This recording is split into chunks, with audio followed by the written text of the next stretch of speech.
People criticize the government for being slow. We had policies that hadn't been updated. There wasn't even a job category for data scientists in the federal government. And so government has been investing in AI and doing things. Let's define what good is and what responsible AI is. Suzette is the former U.S. federal CIO serving from 2018 to 2020. She was the first woman to hold this position and is responsible for modernizing government IT, launching the federal data strategy, and propelled the Cloud Smart policy. Check out the full episode for fascinating stories about navigating tech in the federal government. Kent Advisory Services continues Suzette Kent's impressive career in the private and public sectors, with strategic transformation work with clients around the world spanning many industries. And the U.S. federal government needs no real introduction. The federal CIO helps set government-wide technology strategy and works with agency CIOs on strategic planning for all IT management functions of the U.S. government.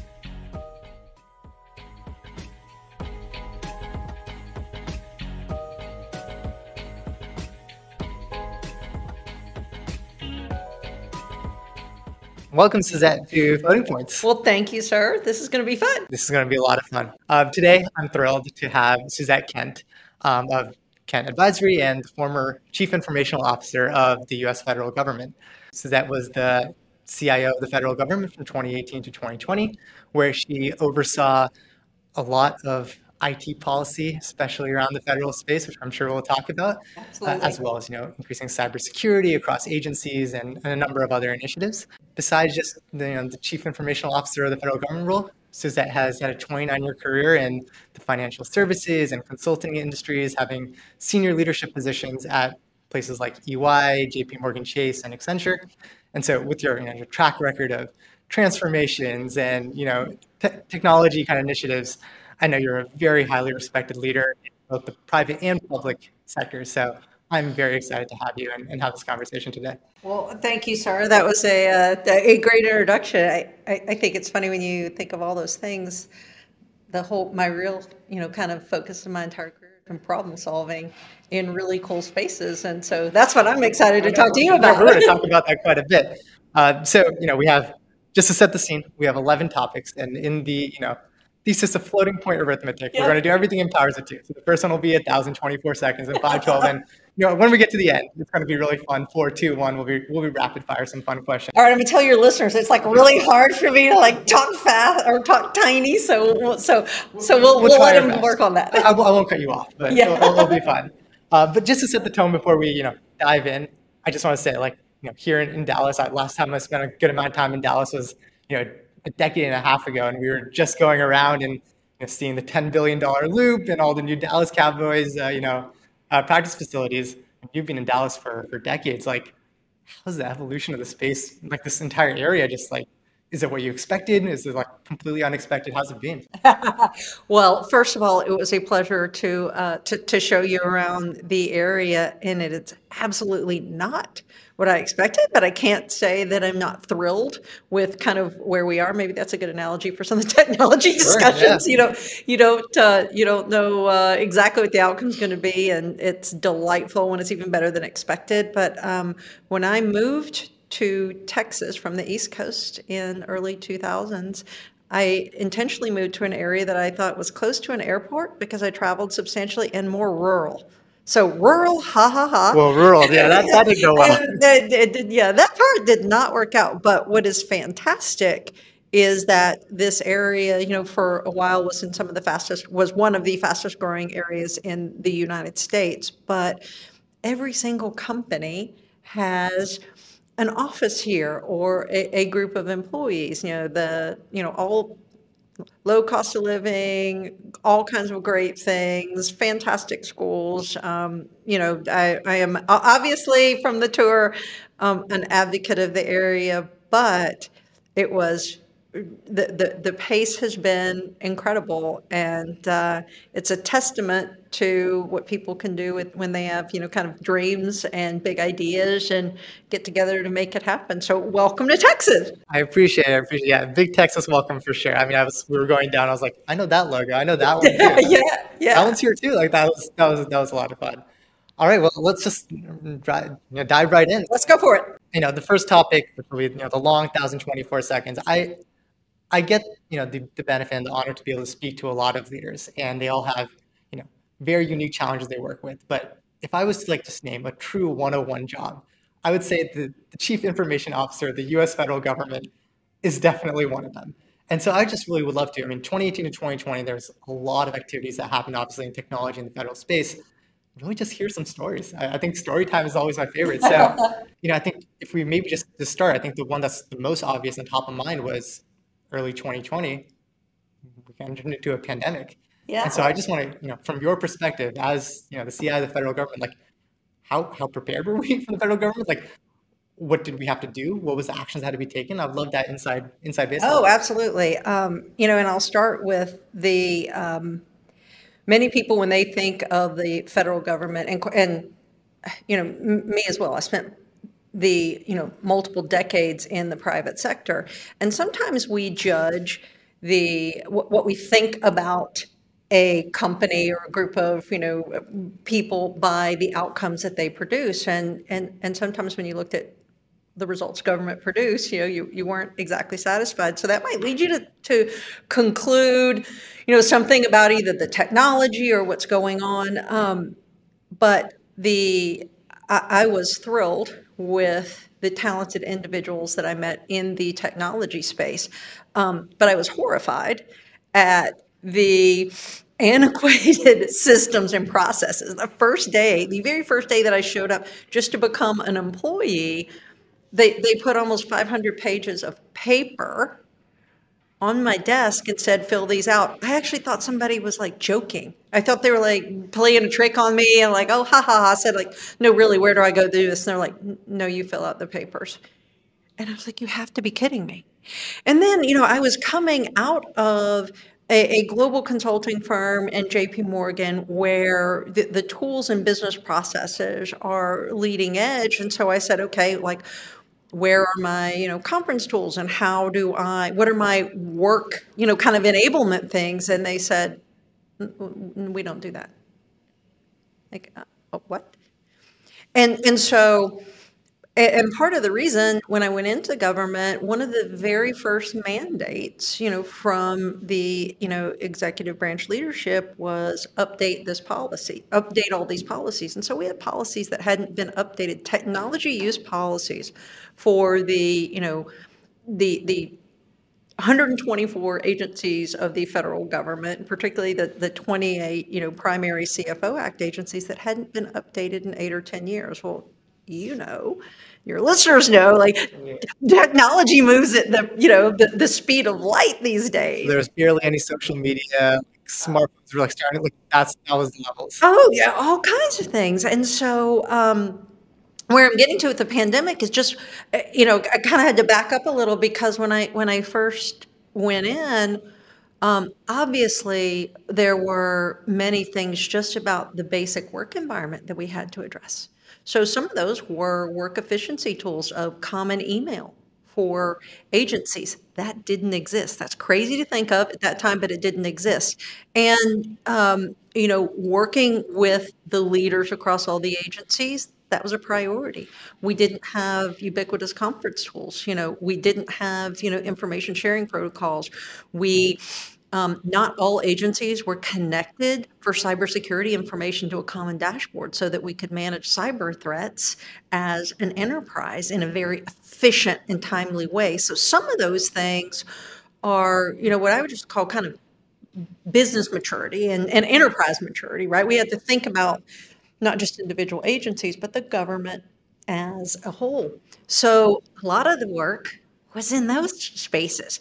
And the agency leaders, the CIOs and the CISOs and their, teams at all of the agencies, we had to make some of those things a priority. And so sometimes that wasn't the sexiest or coolest thing. We want to talk about AI and we will talk about AI. But yeah, no, this is a great point. Yeah, we want to do these things. Yet we're going to roll out common email. And we're going to connect cyber, we're going to share cyber threat information. But we did those things. And we're going to update policy. Government going through kind of policy and public comment and feedback and discussions, and particularly we updated the cloud policy, which was a major thing. And that interactions and going from what used to be cloud first to cloud smart, and the predecessors to me kind of had to put a stake in the ground to get people to move into newer technologies. But it had matured to a place where we had to think about that differently, and we had to rationalize workloads differently, and we had to understand price points and options, and Sure, yeah. and so it became not just a technology play, but a mission and efficiency play. So we did those things. So now, and we also created sandbox environments to test new tools, and the really trying to figure out, okay, let's get the basics done, and then how do we get more nimble, and how do we get more comfortable, and how do we operate securely but at scale, leading up to the pandemic. But we did those things, I will say, as across the agencies and the CIO, again, the CIO Council and the CISOs and our partners at DHS and NIST and supporting agencies work with us. And now we're at the pandemic occurs, and we have to take the world's largest workforce virtual in a set of weeks. And That was a challenge here for the private sector. so we literally kind of went into kind of a command and control room mode of how are we going to do this, and how do we share information, and how can we work across agencies. But because we'd made those foundational investments, we were able to do that. And one of the things that I'm very proud of, if you look back, you didn't have major bumps, you didn't have major breaches, you did not have a disruption of government services. And it was a testament to two things: making the foundational investments, and making sure that we had kind of a basic operating enterprise environment across the federal government, and the partnership of agencies working together. And I will also say the partnership of our vendor community. There were many companies that I was calling at 2 a.m. saying, "Hey, we need your best folks to help us." Right? Yeah, looking back, I mean, I can't remember. I mean, of course, the company I was at, we were just trying to figure out, okay, how do we do this entire virtual conferencing and SSHing? But I don't remember hearing any of that news about the federal government in hindsight.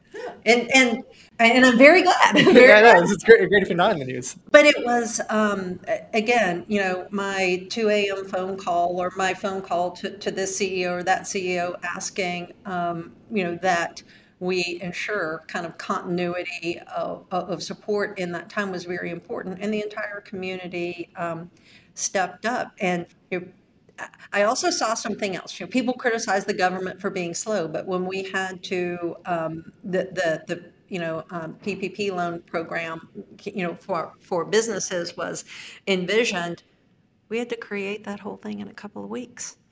And actually, between the Department of Treasury and the SBA, put more money out in a few months than they put out in years. And that was an incredible effort. And yeah, were there things that, in hindsight, we had to go back and address and correct? Yes. But when you look at that pace, and the fact that it was an unprecedented pace and unprecedented actions, it should be a proof point that when we have the right focus, and we ensure that everyone's kind of operating with the same goal in mind, we can get amazing things done. And so that was actually very unexpected, right? Unexpected for the world. But it was a phenomenal experience, and those experiences actually created some things that now they've been able to move forward on. Yeah, absolutely. I mean, I think everyone expected that that recessionary slump to last way longer than it did. It just bounced right back, and it was a testament to speed. That means we do have to talk about AI and data. That's just what we have to do. Yeah. And I know data and AI are nothing new. They have been around for a while. And so it was very interesting for me to learn that you were actually responsible for getting the first federal data strategy in place. And that was 2018 to 2020. And so I mean, I just want to start there. Like, why did it take like that long? But then also like, you know, getting anything through the government, working with the Hill and all of those things for a first of anything, especially something of as important as data, must have been a challenge. So I would just love to hear kind of like, how did that happen? And Yeah. what was the focuses as you were like rolling out this data strategy? So that was also one of the more, both interesting and exciting things. But we were in a place where, again, kind of starting with the foundation, there are laws that said each agency had to own their data and manage their data, and there were responsibilities around when we collect data from American citizens, how that is managed and used, right? And you have to follow those. Well, when you look at the great things that you could do with analytics or automation and then moving into AI, the quality of any of those outcomes is based on the quality of the data, right? So it's, for those of us in the space, it was kind of, and, especially coming from financial services, like you got to start with the foundation being accurate. Kind of the same thing about the foundational work tools. You have to start with the foundation being accurate. And you have to do that in the context of the laws that govern the federal, enterprise. So we knew that it was a 10-year strategy, but we knew to get to kind of where we wanted to go, there were a lot of steps to get there. And they didn't all necessarily need to be linear, but they did have some relation in both maturity and investment and those types of things. And so that was what the federal data strategy was about, is how do we create a pathway towards this North Star? And how do we break up the activities, in a way that we can get them done and consume them, deliver results along the way, deliver impact to mission? That was the most important thing, whether it's evidence-based policymaking or it's a mission impact, because we can get the right services to the right people, or we can discover something, or you can protect a war fighter, or you can, help a farmer get, fresh food to market, all those different kinds of things. It was dependent on the data. But one of the linchpins, I think of the way that we went after it is that we realized, at that point in time, we didn't have a lot of data scientists inside the federal government. So they passed a law to have chief data officers, but guess what? There wasn't even a job category for data scientists in the federal government. They were hiring people, calling them like project managers and things like that. So we had to kind of go back to the basics to say, how do we get people with these disciplines in there?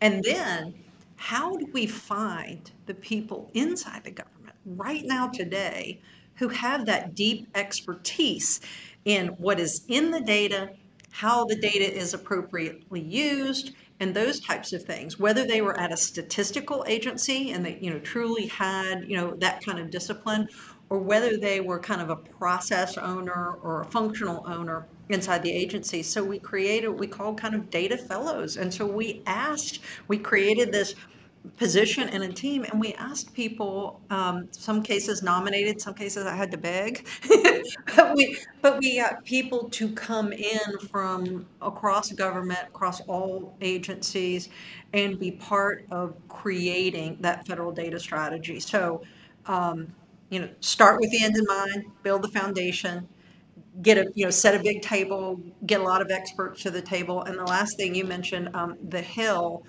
we actually spent time, I partnered with the chief then statistician for the United States. We brought people in from academia to be part of our team, people who were experts in this space. So that was, we built our team too. Sure, yeah. Yeah, we recognized what we didn't have. And we went to the Hill and did multiple briefings on, this is why we're doing this. This is what this is about. Do you have any questions? Because we needed them to understand what the objectives were and what the expected outcomes were, because it was it was something that was going to span multiple administrations and it was going to need funding. So, a comprehensive plan, but it was tactical, get everybody, involved. And that includes the executive agency people who are doing, doing the work, using the data, and enjoying the outcomes, and those on the Hill who are supporting both the laws and the funding around what happens. Yeah, I mean, that strategy makes a lot of sense. You're bringing together the folks internally, the data fellows who know and understand what the data is. Because I think that's sometimes an overlooked thing. Like, do you even understand what's in the data? Yes. Or is it just looking at it numbers? You're bringing people from academia, you're hiring data scientists, and you bring all those people together because that is the culmination of all the different viewpoints you do need. Yeah. Okay, so two fun stories. Okay. Two fun stories for your users in the data space. Yes. Stories. During that time, again, we were doing data things, and we were approaching cloud. We were also looking at high performance compute and assets of the National Lab and the DoD, and how could we use those more broadly across federal agencies. And one of the statistics at that point in time is the Department of Commerce had just reached, they were collecting a terabyte of data a day. A terabyte a day, right? And so we're like, wow, right? And yet we were only using a fraction of that. So that was kind of an aha moment for me. And another point in time, I was talking then to the then director of National Science Foundation, and she's an astrophysicist. And she said to me, we were also talking about data and sensors and collection of data and the importance of kind of edge. And one of her points was, we have these devices and we are collecting information in space, but we're collecting what we think we need because we can't send everything back. And to actually understand the evolution of a star and certain things, they need 30 years of data. Oh, yeah. So if at some point in time we made a decision that like X or Y wasn't important and we didn't collect that data, we've had a 30-year impact.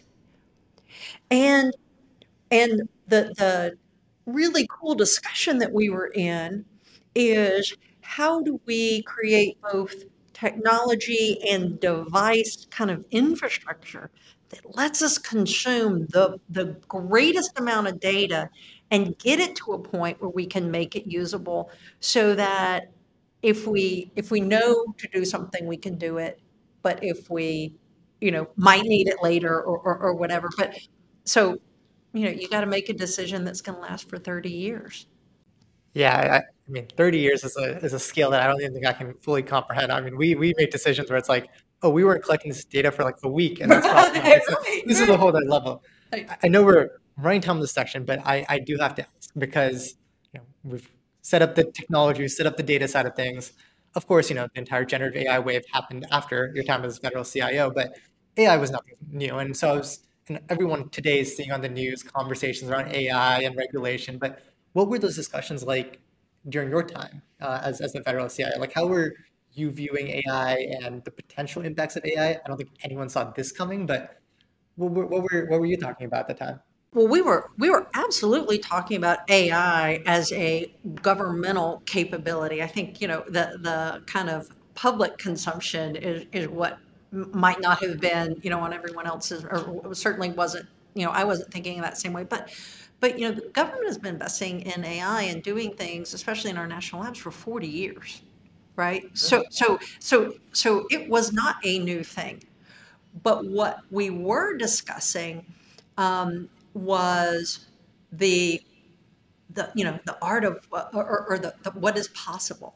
And in our national labs and in our federally funded research and development center, so national labs and FFRDCs, the places where, and through grants, that's where we were making investments in AI and seeing things. And I was part of the AI committee, and at that point in time in the administration, we made commitments around investing in AI, around fostering innovation. We created inventories of AI and challenged every agency, a little bit to get folks to start. You kind of have to put a challenge out there. And as a technologist, I don't like having a hammer and trying to find the nail. I like I like understanding a problem and turning to my list of possible solutions and finding the one that best solves that problem. But sometimes you have to start somewhere. So we put some challenges out there to get folks to do things in AI. And one of the things that we did as a policy was say, you know what, we don't know where this is going to go, and we see so much potential, but let's define what good is and what responsible AI is. So let's set up some guardrails while we're learning, while we're applying at a broader kind of enterprise level while we're doing these things. So we actually, we did that, some ethical AI, policy and guidance, and that's what the committee did. They also set some guidelines for investment. And so the story time side, the other thing we were doing was, AI capability was in the DoD and our national labs. It was not something that was broadly, National Science Foundation from a grant perspective, not an in use for Sure, the of course, yeah. agency, right? So a lot of the things we were doing were not being used to deliver government services per se. And so we asked the question, how might we do better at that? And at that point in time, it was, can we use capacity inside the national labs? Are there things that we want to do for agencies? And what would you do? And so for many agencies, they started with things that were, I'll say, not so hairy and didn't have a lot of we didn't have a lot of private data. So we did weather things with NOAA.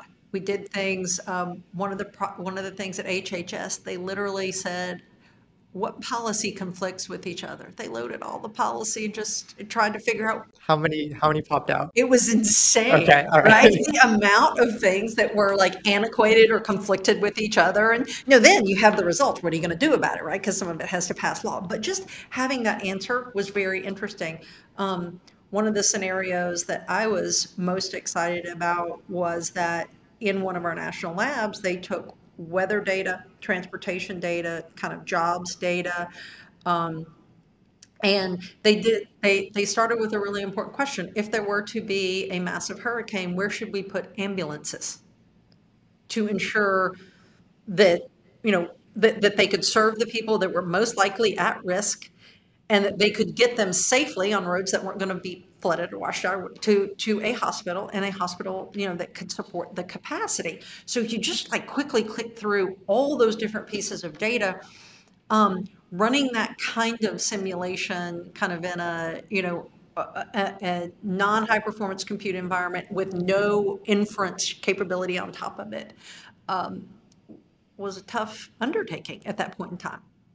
But we were able to do things, with the both the infrastructure capability and AI in those national lab environments that helped us get to better outcomes. And it played out. And we had Hurricane Maria, and we had no loss of life. Yeah, I think that focus on outcomes, right? And I think that obviously we'll talk about it, like I think in the very next section. But like, focusing on the outcomes and the missions as the goal, rather than just like, oh, here we have like a really like pretty new tool like the hammer and the nail analogy that you made. Kind of see that a little bit right now. Everyone's like, oh, we have an LLM, let's drop it everywhere. Yeah, exactly. And so I see all the parallels even today when we had a new fancy toy to play around with. But I think that focus is just super clear when we talk about government activities. Absolutely. And what's funny, I'll leave you with one last point. In some of the agencies, the biggest amount of work was not in the technology environment. It was on getting the question clarified. What are we really trying to answer?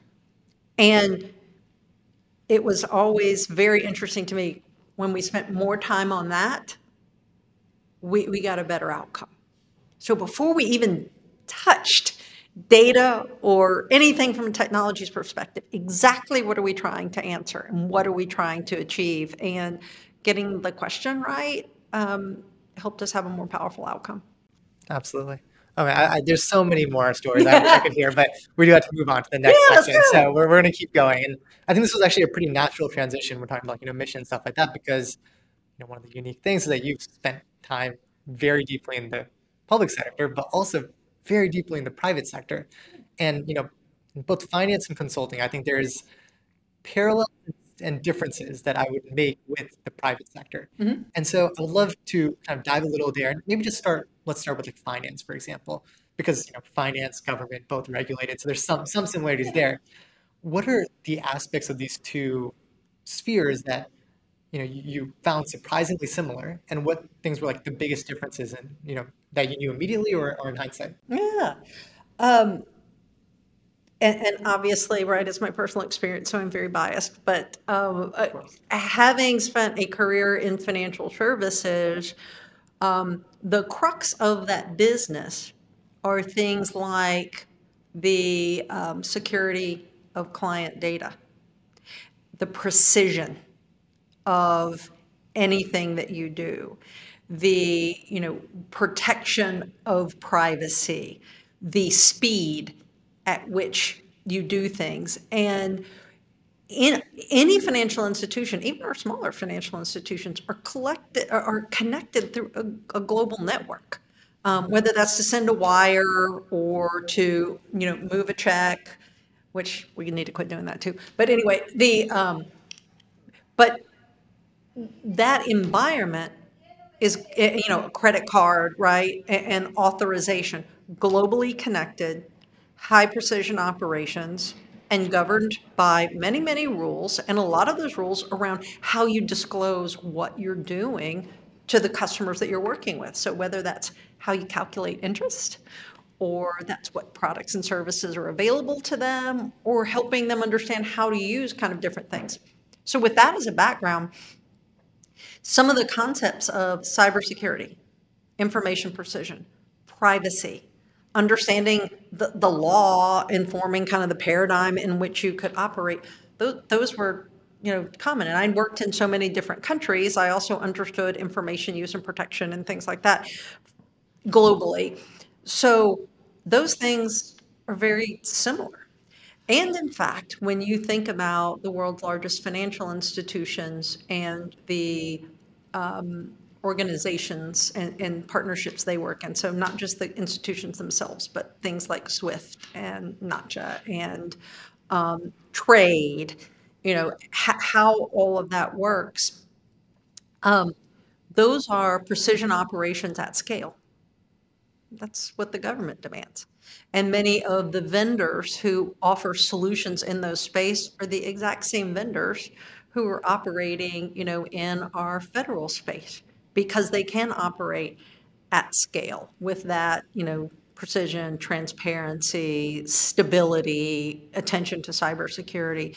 So, it was funny. Not only were the logos, like we were talking about, not only were the companies the same, in many cases, I'd see the same people, right? It's like, Yeah. wait, hey, but in all those cases, both in some, financial services, doing some of the largest mergers and acquisitions in the world and building products that didn't exist and defining new laws for whether it was interstate banking or online banking or, getting rid of checks in the US, Canada, the European ACH exchange, all those types of things, the differences in trade, real-time payment settlement, all that had some of the same policy players, right? Because these things affect the economy. And, so long story, there was a lot of technical parallels. There was also a lot of operational, parallels. But on the tech side, I mean, I completely agree with everything, but you didn't mention scale, and I think that's one thing which I'm curious about, because I would say the government, and I think you alluded to this earlier, is at just another order of magnitude of scale, right? It's like you're surveying every citizen in the country. The actual federal government is probably one of the largest like workforces. Like, were there ever situations from a technology perspective where it's like, oh no, this actually requires a whole new level from vendors or whoever it might be to actually operate on the government scale as opposed to like a financial institution scale? Well, it depends on which financial institutions you're talking Fair about, enough. Fair enough. right? Right. Government is a different scale, yes. And the what I found in many cases, the scale was not insurmountable, right? It might be different, and your jumps, kind of between, things are different, but especially with a lot of the technology now, it scales beautifully. You just have to understand at what cost. True. right? And you have to be mature about what your use patterns are. And, again, back to the story time when there was also a focus, when I was serving, to moving services from paper-based to digital. I literally had a thing in my office that had like a stack of paper and a big slash mark through it. So like, this is ridiculous. 2010s, late Yeah, 2010s, exactly. We should not be sending tax forms. We should not be sending paper authorizations for employment, like just all kinds of things. Like, we have a better way. We have a better way. So we had to focus on digitizing forms. And then not just digitizing the form, but then, because now we were data enabled, improving the process. But an interesting nuance, as we shifted and we made those digital services better on their mobile phone, on the web, what we sometimes didn't anticipate was changes in the use created financial differences in the operational costs inside the business unit, because we were using data in a different way, or the service requirements were different, or we'd estimated, say, our cloud consumption at X, and now it was X times 10. All good things, but it was definitely a learning curve, and so it became sometimes not scale, but understanding of. Well, I can only imagine. I mean, sometimes we run like a query and we're like, wait, it costs how much? Yeah. Right. So I can only imagine when you're doing it at that scale of data, that like one, not malicious, like, query or whatever, but something like that could just be like, oh, that was way out of Right. A nuance of, we used to go, if you ask X question and we bring back 10 pieces of data because you might need them later, but you really only use 3. Yeah, we're going to reconstruct that. Sure. Right? That's going to look different. But the biggest difference, so those, lots of parallels. Lots of parallels. The biggest difference, and probably the thing I was personally the most naive about, and now outside of government, as an American, I'm most angry about still, is the way that we fund and plan is kind of almost behind, right? It lags the things that we do. So like, we fund with 1-year money. You don't do major technology transformation in a year, especially at that scale and with a high level of precision. So it makes it very difficult, kind of to do things in ways that most companies would say, hey, let me tell you the last 20 times I've done this and how I've been successful. And now I have to turn around and do it differently. Those are really tough things, and we have some challenges to change the way that we fund technology advancement. And they tried to do that with the Technology Modernization Fund, with creating working capital funds, with some other programs that are still kind of moving and growing, but we have to do better. Yeah, that's actually quite. So you would be like planning at like obviously like a 5, 6, 10-year horizon, but then you'd only get money allocated for a year. Like, did you have to like actively think about like intermediate proof step? Like, is that completely changes the calculus of how you do a transformation? Yes, it does. And you had to ensure that you were delivering milestones along the way, because government has a little bit of a reputation in the past of saying, hey, this is a 5-year project, and at year 4 they're like, oops, we're not going to make it. So you also have to you kind of have to architect the project itself to deliver on milestones and to show the progress. But it's funny, we have these, and now I'm talking way in the weeds, but like, you have these gap accounting rules that say you can depreciate a system and handle whatever for X number of years, and you're looking 5 or 7 years out, maybe 3, for some things now, 3, 5, 7. Yet you're only going to fund it for a year. Right. So just I can only imagine it's even harder. Like, the time scale that you would really truly have to operate is even worse than the private sector, because you're changing systems that are decades old. Most companies aren't decades old, and so that's also going to add a whole nother layer of complexity to this whole problem. Yeah, well, when you think about our federal government, and I, again, story time, if anybody looks at any of the news from the government this week, actually yesterday, the commissioner of the IRS made the announcement that they are going to wait one more year to move our American tax system that was created in the 60s to the new system. And it said out of an abundance of caution, they're going to wait and move. Okay, like the people working in the agency aren't that old, right? And so No one knows when it was created. yeah, like some of that is, it's hard, to imagine, kind of in the current environment. But when you think about, again, funding and moving and transition, again, the ways, the laws that were put in place, actually for how some of the projects are set up and things like that, those laws were created in the 70s and 80s. And there's so many things going on in the world and so many really important things that, our governments and lawmakers are looking at.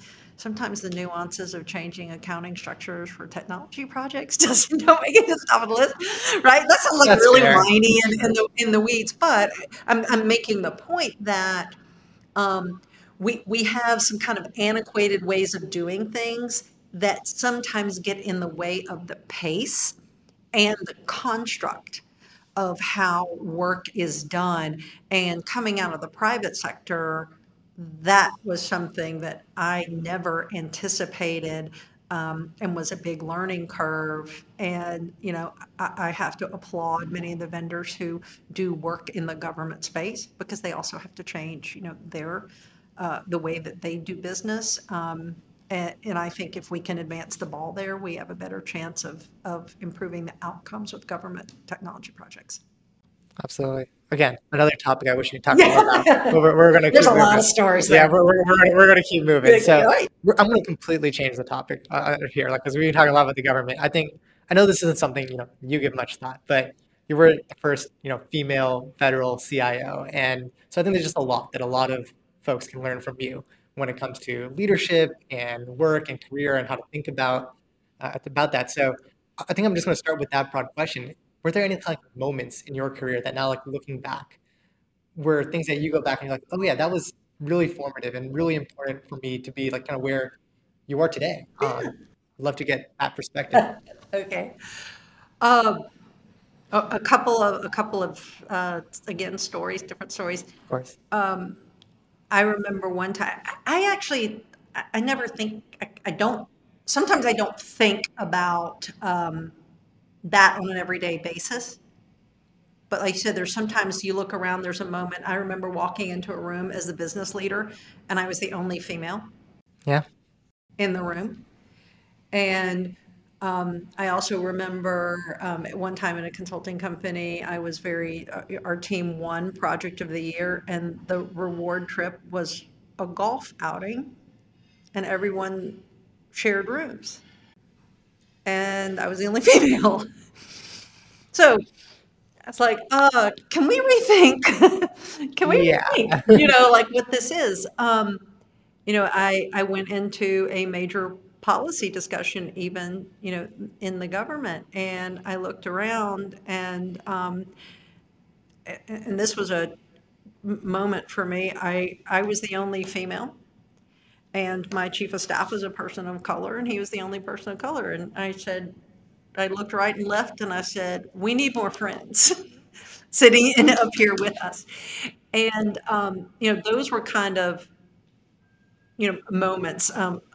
A truly functional moment. It was, I was doing some product design, at a financial institution, and I'm in a meeting, and we're kind of prioritizing what goes in next. And people are talking, and I realized we were talking about priorities for online bill pay.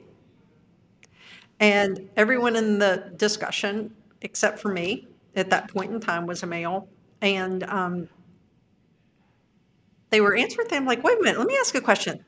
Before we go, do any of you pay your bills at home? Oh, that's a great question. Crickets. Great question. Crickets. And I started laughing. I was like, wait a minute, right? And now we have a term for it, like user-centered design, and we do personas, and but that was kind of an earlier time. But it made me realize how many voices we need at the table, very often in looking at things. And I also think that that's a good reason, particularly when we're talking about government, that you have people come in and out of government, and you have people come in from private sector. And you have those in government who know the rules, and you have those who come kind of in and out and ask the question, can we do it better? And can we change the paradigm? And that tension is very positive. And the last thing that I'll say on the kind of female, having been, spent so much time in banking, I would look around and less than 15% of the executives were female. One thing I was pleasantly surprised when I went into the federal government, 35% of the CIOs were female. And so even that, that's still, there's still more space to Of go. course. But it was one of those that I was like, yeah, this is better, right? And it was something that I celebrated, but I also think it was the reason, or it was one of the drivers to having a more collaborative, kind of environment. So, a lot of exciting things. What is advice for someone who enters a room and they're just like, oh, there's not a whole lot of people in this room or like me. What is advice for those people who may be starting their career or in the middle of the career that you would give in terms of how to think about work to, continue to advance and be that voice and add and contribute to the discussion? Yeah. Well, I think finding the place where you can make an authentic contribution. I use the example of, hey, I pay bills, right? That is an angle. Being really good, at your craft. I read voraciously. I try to learn, all the business processes, know the business almost first, which sounds kind of funny from the technology perspective. But the technology often behaves in a very consistent way. The business does not, right? And so understanding what's the mission purpose, the why, getting to why am I doing that, and having a real opinion on it.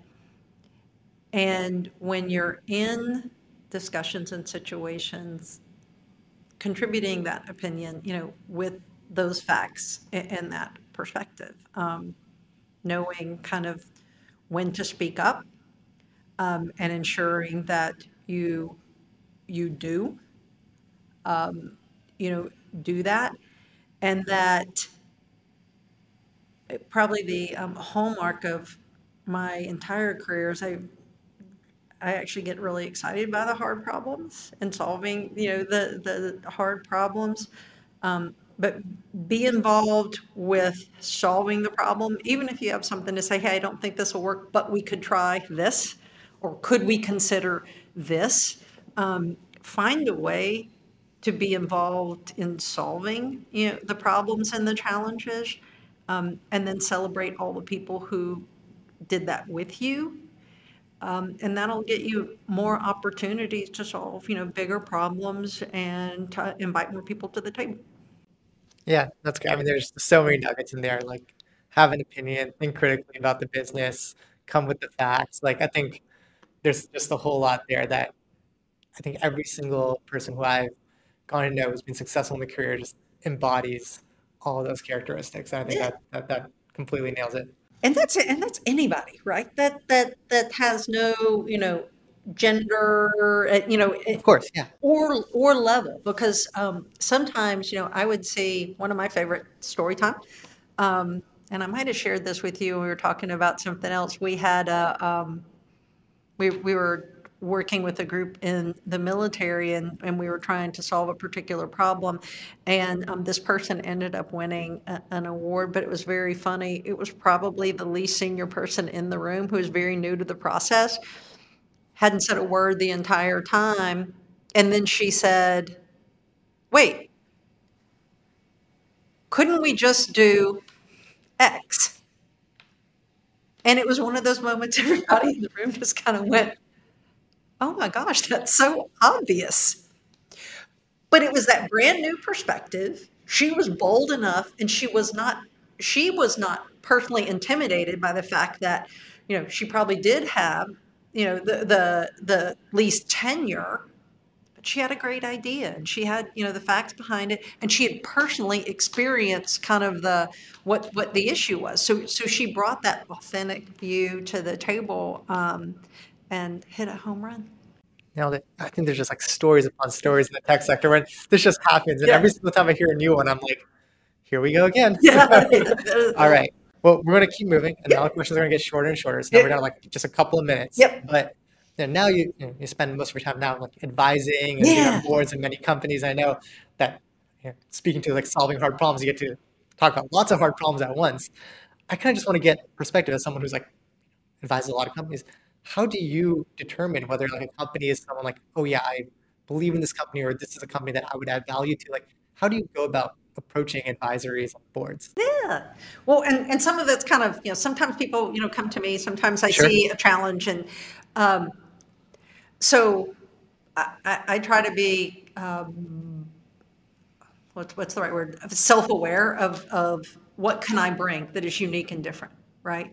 The experience in government, the depth in both, consulting and large-scale projects globally, the types of institutions, the relationships, state, local, federal governments around the world, the industries that I know very well, and say, does that offer something unique, to this company? Also, what's the age and stage of growth of the company, right? And I've been through, at this point in time, all kinds of acquisitions, mergers, new startups, massive operations, upscale, downscale, all kinds of things. But is the company at a growth point where any of my experiences are going to uniquely contribute? Are they doing something that I'm passionate about?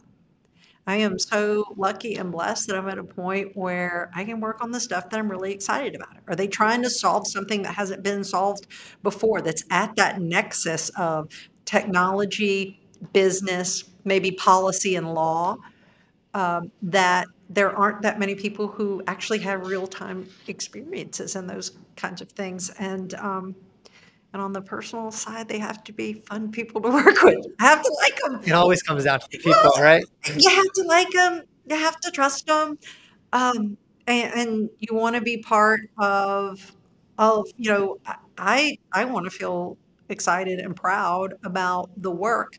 I also want to feel like they believe that I'm, making a contribution to, the future of their company, the quality of their product, the outcome, from negotiating a challenge, or the employee experience that they're having. So those are, that's a whole bunch of different things, like a little complicated rubric. The people, the product, the experience, it all has to come together. And, there's luckily a lot of really cool things happening in the world. So there's plenty to pick from. Yes.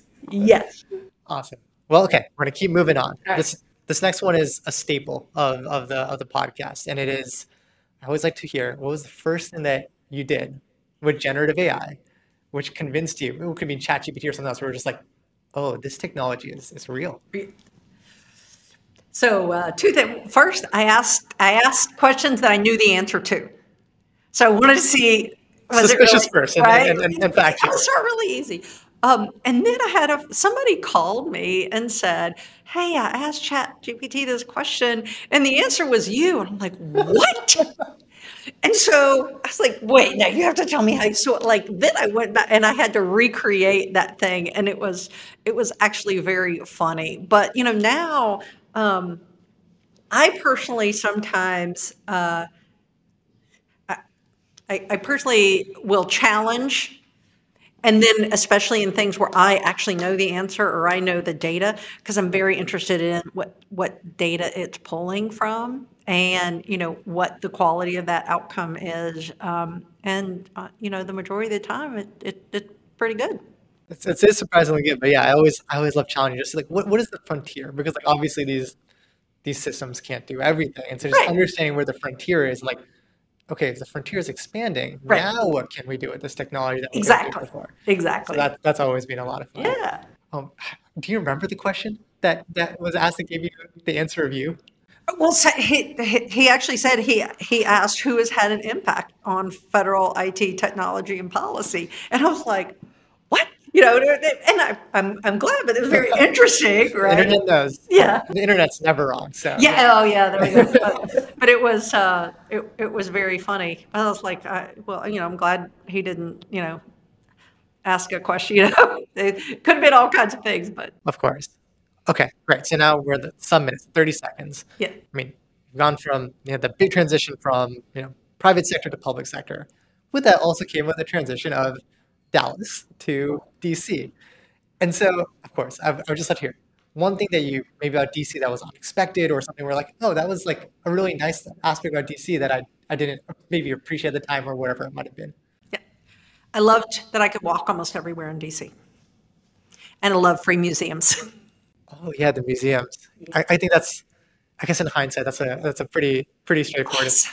The public transit, the walkability of DC is like was surprising for me because that was another city I hadn't been in a decade and a half. So I guess that makes sense. The downside though is probably Not the weather. walkable. Dallas is not walkable. That's fair. What's the that you would give Dallas though the edge over DC? Diversity.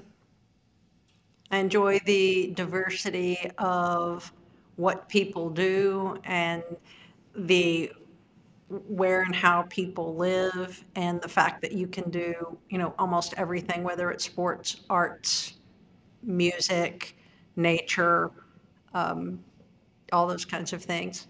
Yeah, totally. I mean, city doesn't grow this fast without a lot of people from a lot of backgrounds coming Yeah. in. All right, 16 seconds.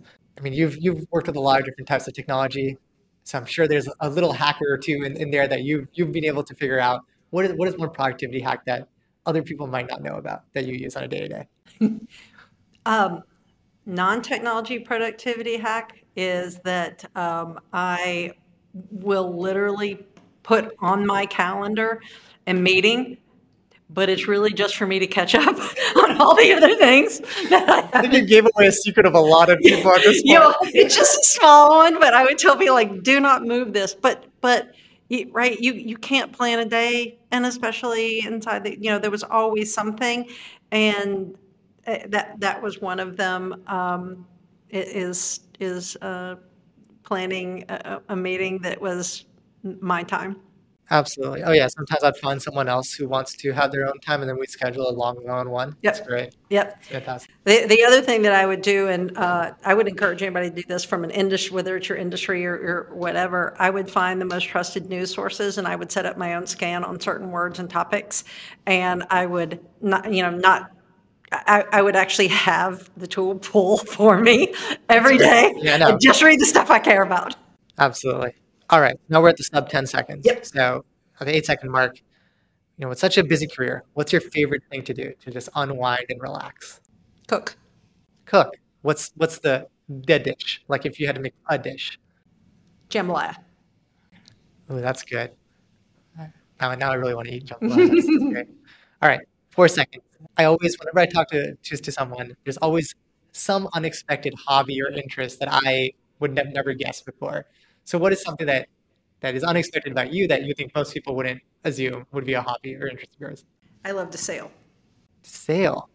And in Dallas, where is the closest place to sail? No, you don't sail in Dallas. Okay. Yeah, you sail in the East Coast, or mostly I do the islands in the East Coast, and I've been from Maine to Grenada. Wow. So the entire course and all the Windward and Leeward Islands. Yep, would not have expected that. That's great. That's an awesome one. All right, 2 seconds. I know this changes over time, but what is like a book that you're really enjoying right now that you would recommend everyone else to read? Song of the South. Song of the South. And the reason I picked that, it's actually about medicine, but two things. The author makes very complex things simple, and he opens your eyes to approaches to innovation that are incredible. Different kind of take. All right, and the last one, also another classic one. What's one word that you would use to describe the state of technology today? Revolutionary. I wish we had more time to like peel back all the layers of that word, but that's the end of the gamut here at Floating Points. Suzette, I really appreciate you being on the podcast. This was a lot of fun. I learned a lot. Anshul, it's great talking to you always. Thanks for having me. Absolutely.